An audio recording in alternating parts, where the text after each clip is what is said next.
Oke, berikutnya di video ini kita akan bahas tentang jenis-jenis fungsi. Nah, ada banyak sekali jenis-jenis fungsi yang akan kita bahas, kalian dengan contohnya saja biar lebih jelas. Oke, jenis fungsi yang pertama yang paling sederhana itu adalah fungsi konstan yang bentuk umumnya adalah fx sama dengan k, di mana k ini adalah suatu konstanta dan dia berasal dari sembarang bilangan real. Nah, artinya adalah arti dari fungsi konstan ini ya, konstan itu kan artinya tetap. Artinya mau berapapun nilai x di sini, x sembarang bilangan real, maka pasangannya itu atau nilai fungsinya adalah selalu ke k ini. Oke, nah dengan demikian mau berapapun nilai nilai x ini, maka tentunya x tersebut akan selalu punya pasangan. Oleh karena itu dikatakan domain dari fungsi konstan adalah semua bilangan real. Dan image-nya atau range-nya tentunya adalah k ini. Karena kan hanya k ini saja yang menjadi output dari fungsi konstan. Misal kita punya fx sama dengan 4. Maka pada x sama dengan negatif 4, maka nilai fungsinya adalah tetap 4 ini. Pada x sama dengan setengah, nilai fungsinya atau pasangannya tetap 4 ini. Pada x sama dengan 100, nilai pasangannya atau nilai fungsinya tetap saja ke 4 ini. Dan kalau kita lihat di sini, mau berapapun nilai x-nya itu bisa saja mengeluarkan output. Makanya domainnya semua bilangan real. Kemudian image-nya atau range-nya itu akan selalu 4. Oke, makanya di sini image-nya itu adalah dalam hal ini ya, himpunan yang isinya angka 4. Oke, fungsi yang kedua yang juga lumayan sederhana adalah fungsi identitas yang bentuk umumnya adalah seperti ini, yaitu fx sama dengan x, yang artinya berapa nilai x maka segitu juga lah nilai pasangannya. Oleh karena itu, domain dari fungsi identitas ini adalah semua bilangan real, karena mau berapapun nilai bilangan realnya, maka pasangannya selalu ada, yaitu bilangan real itu sendiri. Makanya domainnya itu adalah semua bilangan real. Kemudian image-nya adalah ya sembarang bilangan real pula, jadi sembarang bilangan real itu punya peluang untuk menjadi luaran atau output dari fungsi identitas ini. Nah, salah satu contoh dari fungsi identitas ini, tidak ada contoh untuk fungsi identitas ini ya, karena ini adalah satu-satunya bentuk dari fungsi identitas. Nah, cara mengevaluasi fungsi identitas ini adalah, misal kita punya f pada negatif 4, artinya pada x sama dengan negatif 4, maka nilai fungsinya adalah negatif 4 itu juga. Kemudian pada x sama dengan setengah, maka nilai fungsinya adalah setengah itu juga. Kemudian pada x sama dengan 100, nilai fungsinya adalah 100 itu juga. Makanya dikatakan tadi bahwa berapa nilai x-nya, maka segitu pula lah nilai y-nya. Karena kan nilai fungsinya sama dengan nilai x itu sendiri. Kemudian jenis fungsi berikutnya adalah fungsi polinomial. Ini adalah bentuk baku dari fungsi polinomial.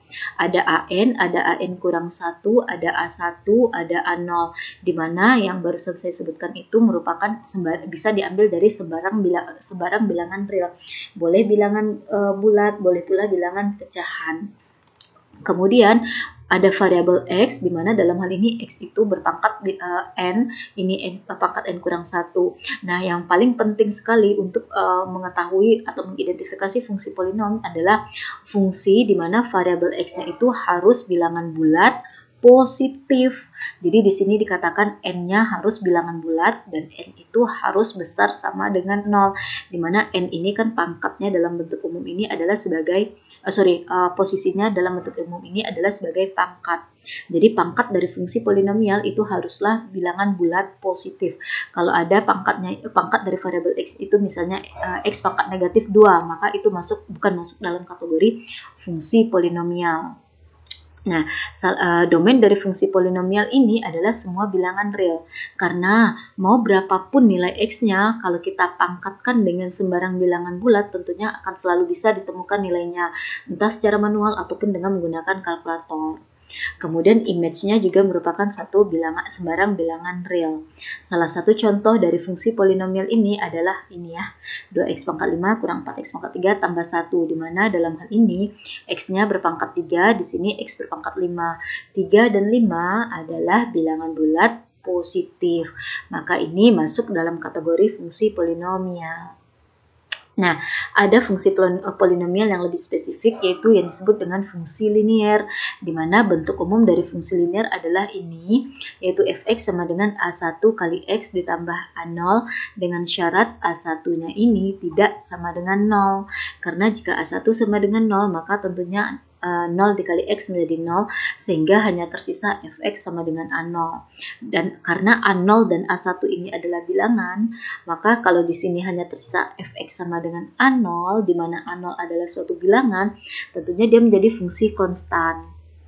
Jadi untuk fungsi linear, koefisien dari x-nya itu tidak boleh 0.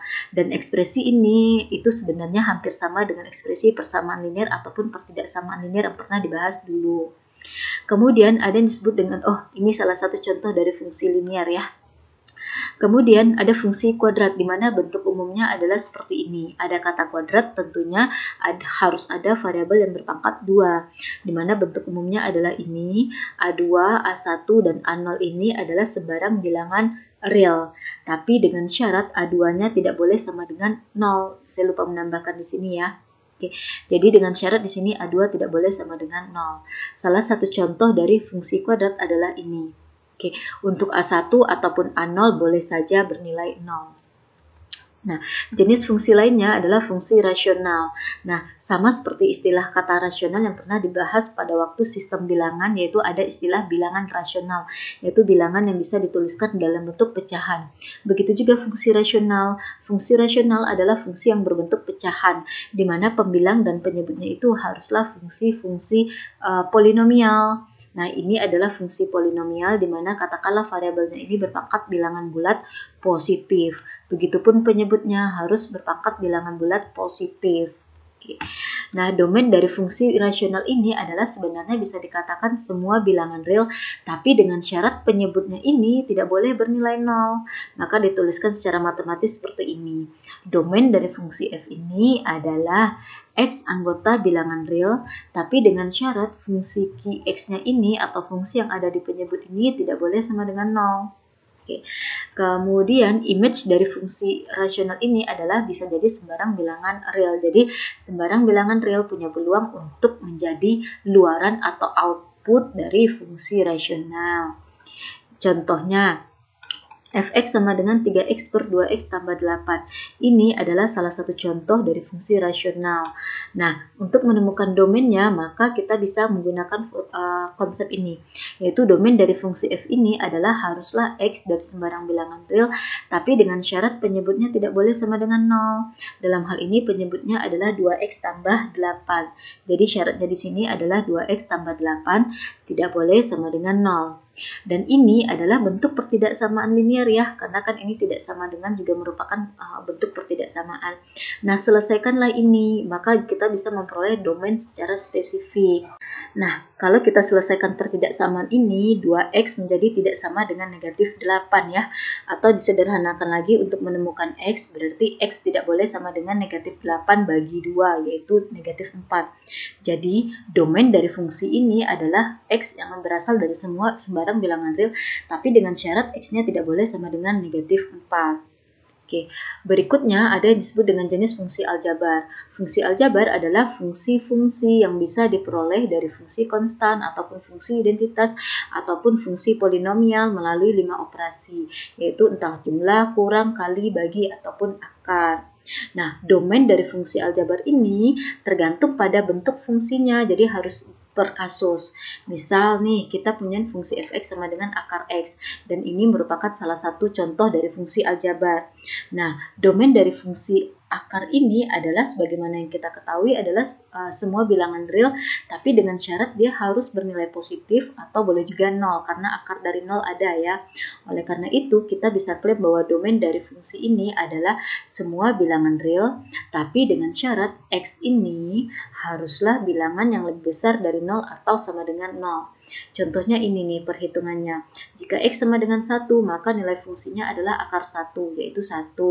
Jika x sama dengan 2, maka nilai fungsinya adalah akar 2. Dan akar 2 adalah suatu bilangan real ya, walaupun dia irrasional. Kemudian jika x sama dengan negatif 1, maka kita harus berhitung akar dari negatif 1. Akar dari negatif 1 kan tidak ada ya, maka dituliskan di sini bukan anggota bilangan real. Oke, nah oleh karena itulah domain dari fungsi f itu bisa kita katakan sebagai berikut, yaitu x semua bilangan real, tapi dengan syarat dia harus positif atau sama dengan 0. Nah, image atau output dari fungsi akar ini adalah semua bilangan yang tentunya adalah bilangan positif. Karena ketika kita menghitung nilai akar, tentunya hasilnya selalu positif ya. Nah, berikutnya ada dua jenis fungsi khusus. Yang pertama disebut dengan fungsi nilai mutlak yang notasinya adalah seperti ini. Sebagaimana seperti nilai mutlak. Nah, definisi dari fungsi nilai mutlak itu adalah sebagai berikut ini yang sudah pernah dipelajari waktu membahas tentang nilai mutlak. Nah, bicara tentang domain dari fungsi nilai mutlak, domainnya adalah semua bilangan real karena semua bilangan real itu selalu bisa ditemukan nilai mutlaknya. Oke. Kemudian image-nya tentunya pasti adalah sembarang bilangan real tapi yang positif. Karena ketika kita berhitung nilai mutlak, hasilnya kan memang selalu positif ya. Karena tanda mutlak itu artinya adalah kita mempositifkan nilai yang ada di dalam tanda mutlak. Makanya image-nya ini adalah semua bilangan real, tapi haruslah y yang besar pastilah y yang besar sama dengan 0. Misal, fx sama dengan mutlak dari x kurang 3. Maka kalau kita ingin menghitung nilai f0, artinya jalankan fungsi ini ganti x dengan 0. Nah, ini kan jadi mutlak dari 0 kurang 3 atau sama dengan mutlak dari negatif 3 yang hasilnya adalah positif 3. Kemudian nilai mutlak dari negatif 1, yaitu mutlak dari negatif 1 kurang 3 yang hasilnya nanti adalah 4. Kemudian jenis fungsi khusus lainnya adalah fungsi integer terbesar. Nah, untuk diketahui integer itu artinya adalah bilangan bulat ya. Jadi ini bisa juga dikatakan sebagai fungsi bilangan bulat terbesar yang notasinya seperti ini. Nah, fungsi bilangan bulat terbesar atau integer terbesar itu didefinisikan sebagai berikut. Jadi notasi ini dibaca dengan nilai bilangan bulat terbesar yang kurang dari atau sama dengan X. Jadi inilah cara membacanya, yaitu bilangan bulat terbesar yang kurang dari atau sama dengan X. Nah, domainnya adalah semua bilangan real. Jadi sembarang bilangan real mau berapapun kita selalu bisa menemukan nilai bilangan bulat terbesarnya yang kurang dari atau sama dengan bilangan real itu. Dan image-nya adalah bilangan bulat. Karena sesuai dengan definisinya kan kita mau mencari bilangan bulat terbesar yang kurang dari atau sama dengan X itu. Makanya domainnya adalah sembarang bilangan bulat. Misal, kita punyain fx sama dengan ini, yaitu bilangan bulat terbesar yang kurang dari atau sama dengan x. Maka nilai f1 artinya adalah bilangan bulat yang kurang dari 1 dan dia paling besar. Nah, kalau kita pikir-pikir, bilangan bulat yang kurang dari atau sama dengan 1 itu kan adalah 1, kemudian 0, negatif 1, negatif 2, dan seterusnya. Namun, di antara semua bilangan yang barusan disebutkan itu, yang terbesarnya adalah 1. Makanya, bilangan bulat terbesar yang kurang dari atau sama dengan 1 adalah 1 itu juga. Nah, untuk diketahui bahwa jika X ini adalah bilangan bulat, maka nilai bilangan bulat terbesar yang kurang dari atau sama dengan X atau bilangan itu adalah bilangan itu sendiri. Jadi, bilangan bulat terbesar yang kurang dari atau sama dengan 3 adalah 3 itu juga. Bilangan bulat terbesar yang kurang dari atau sama dengan 100 adalah 100 itu juga. Nah, berikutnya F3,4 artinya kita ingin mengetahui nilai bilangan bulat terbesar yang kurang dari atau sama dengan 3,4. Nah, gampangnya buatlah garis bilangan, katakanlah di sini sebagai titik 3,4. Nah, kalau bilangan bulat yang kurang dari atau sama dengan 3,4 itu kan jawabannya adalah bisa jadi 3, kemudian 2, 1, 0, negatif 1, dan seterusnya. Jadi jangan lupa yang namanya kurang dari berarti kan angka-angkanya yang berada di kiri bilangan itu ya. Makanya tadi saya fokus ke kiri ini. Nah, bilangan bulat yang berada di kiri 3,4 itu adalah 3, 2, 1, dan seterusnya itu. Namun yang terbesar bilangan bulatnya itu adalah 3. Maka dikatakan bilangan bulat terbesar yang kurang dari atau sama dengan 3,4 ini adalah 3. Kemudian bilangan bulat terbesar yang kurang dari atau sama dengan negatif 2,3.